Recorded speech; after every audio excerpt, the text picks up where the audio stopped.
Bonjour à toutes et à tous et merci de votre fidélité. Décidément, l'identité de Jésus est à nouveau en question. C'est vrai que Jésus dérange par ses paroles et par ses gestes. Il bouscule par sa liberté de ton et d'agissement. Il sort des cadres religieux habituels de son temps. Certains cherchent à l'accuser, à mettre à mal sa prédication ou veulent tout simplement provoquer en lui demandant un signe comme on demande des preuves. Et voilà Jésus devant un homme rendu muet par un démon. Un démon, c'est comme ça qu'on expliquait les maux et maladies dont certaines personnes étaient atteintes au temps de Jésus. Jésus, comme à son habitude, agit pour guérir et redonner à la personne humaine toute sa dignité.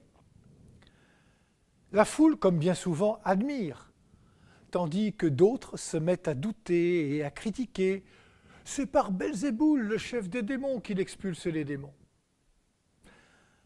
Dans son argumentation, Jésus évoque, quant à lui, le règne de Dieu.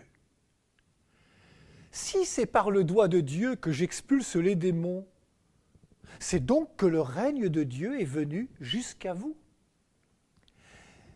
Jésus essaye de dire qu'il n'agit pas de lui-même, mais qu'il agit de la part de Dieu qui rend présent son royaume. Jésus serait le doigt de Dieu. Ce règne de Dieu s'approche, nous dit l'Évangile. Ce règne, c'est la nouveauté qu'apporte Jésus.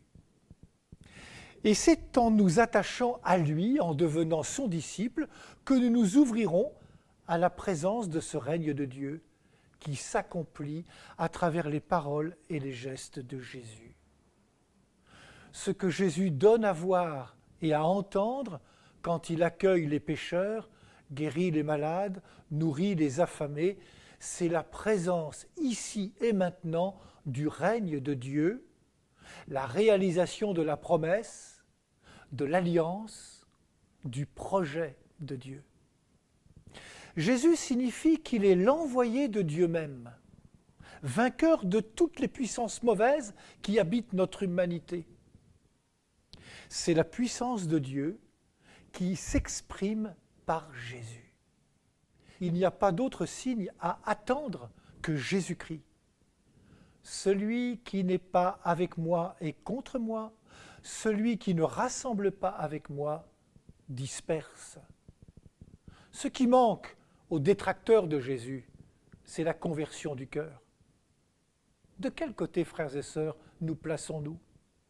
Jésus ne force pas ses interlocuteurs à choisir la clarté plutôt que la confusion, mais il invite au discernement dans le gris de la vie, quel est le maître intérieur qui habite en nous. S'il divise et mène au chaos, Jésus est contre lui. Si au contraire, il redonne confiance et unifie notre personne, alors Jésus est avec nous. À chacun de vérifier ce qui disperse ou rassemble sur fond de confiance bienfaisante qui expulse le démon de la méfiance. Bonne journée à toutes et à tous et surtout, prenez bien soin de vous et des autres.